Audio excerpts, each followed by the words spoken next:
Good morning, students. Our next topic is Bose-Einstein gas की जो classical statics की जो क्लासिकल स्टैटिस्टिकल फिजिक्स की लिमिटेशन थी कि क्लासिकल स्टैटिस्टिकल फिजिक्स बोस-आइंस्टाइन गैस के की एनर्जी डिस्ट्रीब्यूशन को एक्सप्लेन नहीं कर पाई थी। तो इसके लिए हम पार्टिकल्स को कंसीडर करते हैं ऐसे जिनकी स्पिन कैसी हो, इंटीग्रल हो, क्योंकि बोस-आइंस्टाइन स्टैटिक्स ने ही बोस-आइंस्टाइन गैस को स्टडी किया। तो इसके अंदर जो पार्टिकल्स होते हैं उन सबकी स्पिन इंटीग्रल होती है, integral spin angular momentum in the unit of h cut by 2π या h/2π। और जो पार्टिकल्स होते हैं वो इनडिस्टिंग्विशेबल्स होते हैं। ऐसे पार्टिकल्स को हम बोसॉन्स बोलते हैं। ये बहुत ही लार्ज असेंबली होती है ऑफ सच पार्टिकल्स। तो ऐसे गैस को हम बोलते हैं बोस-आइंस्टाइन गैस। ठीक है, तो इसके अंदर हम कंसीडर कर लेते हैं, मान लीजिए अपने पास n बोसॉन्स हैं इन डिफरेंट क्वांटम स्टेट्स।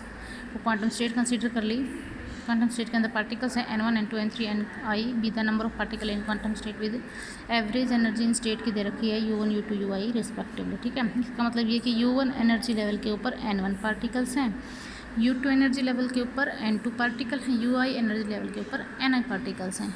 ठीक है, so the most probable distribution जो होगा बोस-आइंस्टाइन डिस्ट्रीब्यूशन ला ni वो होगा अपने पास gi by e⁻α e⁻β ui-1।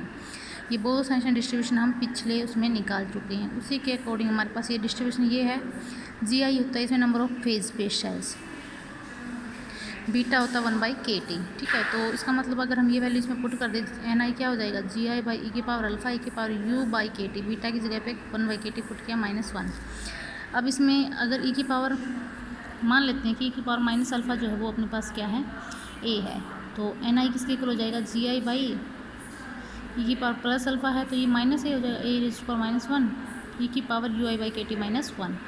The number of phase space cell in momentum interval p and p plus dp, जो phase space cell gp dp होंगी वो 4πvp² dp।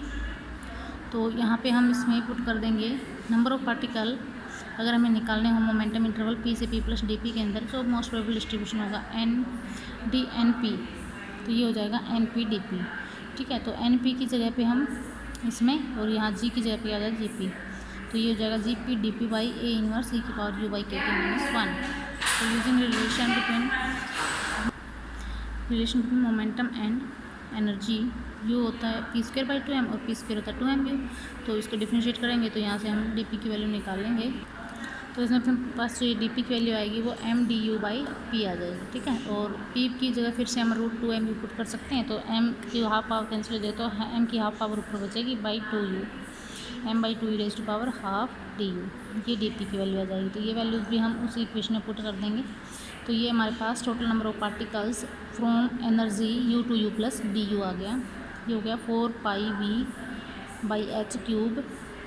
ठीक है, ये p² की जगह पे हमने 2mu लिया और dp की जगह पे ये divided by a inverse e की पावर u/kT -1 du। ठीक है, तो इसको हम सोल्व आउट करेंगे, इसके इंटीग्रेशन को dnu अगर हम इसका थोड़ा सा इसको शो करने के लिए मान लेते हैं u/kT की जगह पे x और u = kTx, तो du हो जाएगा kT dx। तो dnu क्या हो जाएगा 4πv/h³ √2 m की पावर 3/2, m की हाफ पावर यहाँ से,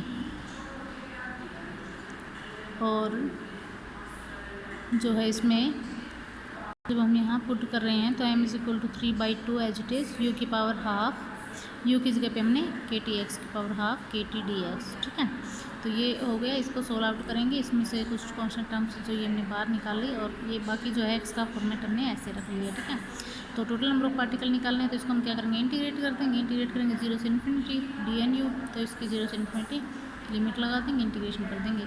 तो ये जो है हमारे पास ये नंबर ऑफ पार्टिकल्स आ जाएंगे, टोटल नंबर ऑफ पार्टिकल्स।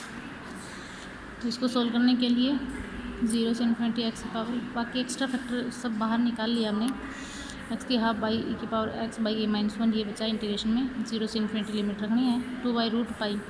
देखो मतलब ये इसका एक स्टैंडर्ड रूल होता है हमारे पास इसका इंटीग्रेशन। ठीक है,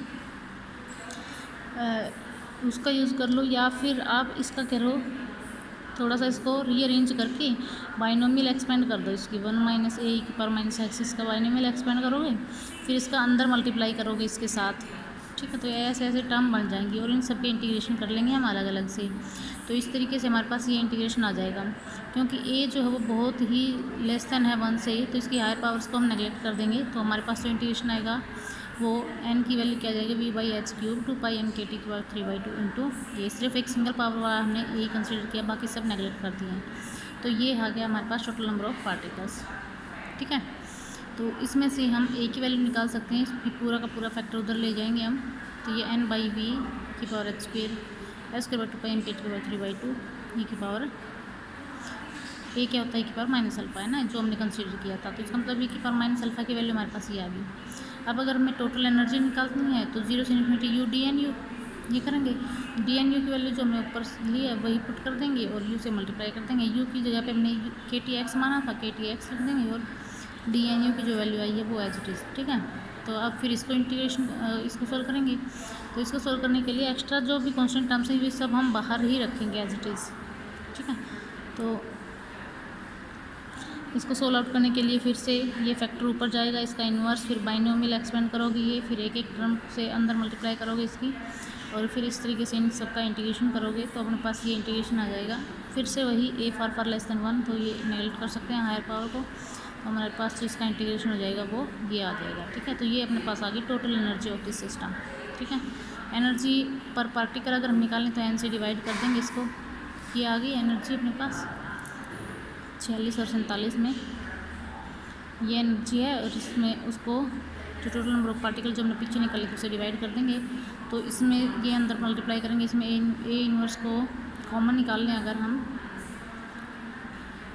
तो ये अपने पास ये बच जाएंगे, एक एक पावर ए की कम हो जाएंगी, ठीक है। ए की पावर 1 आएगा, ये ए की पावर 1 कॉमन निकाला है हमने, ठीक है। तो ये फैक्टर ऐसे हो गया। इसको सोल्व आउट करने के बाद जो हमारे पास रिज़ल्ट आएगा वो ये आ जाएगा E/n एनर्जी पर पार्टिकल, वो ये आ गया, ठीक है। तो अगर इसके हायर टर्म्स को हम नेगलेक्ट कर दें तो 3/2 kT जो होगा हमारे पास एनर्जी पर पार्टिकल हो जाएगी, ठीक है। तो यही थी बोस-आइंस्टाइन गैस की एनर्जी एक सिंगल पार्टिकल के लिए, या एनर्जी पर पार्टिकल अगर हमें निकालनी है बोस-आइंस्टाइन गैस के लिए तो हमारे पास ये आ जाएगा, ठीक है। तो ये बोस-आइंस्टाइन स्टैटिक्स ने ही इसको सोल्व आउट किया है। तो क्लासिकल स्टैटिस्टिकल तो इसको सोल्व नहीं कर पाया था, ये उसकी लिमिटेशन थी, लेकिन बोस-आइंस्टाइन स्टैटिक्स ने इन पार्टिकल्स को इंडिस्टिंग्विशेबल और क्या कंसिडर किया है, bosons having spin integral multiple of h/2π, ठीक है। तो यहाँ तक आपकी ये सेकंड यूनिट कंप्लीट हो गई। बाकी करेंगे नेक्स्ट लेक्चर में।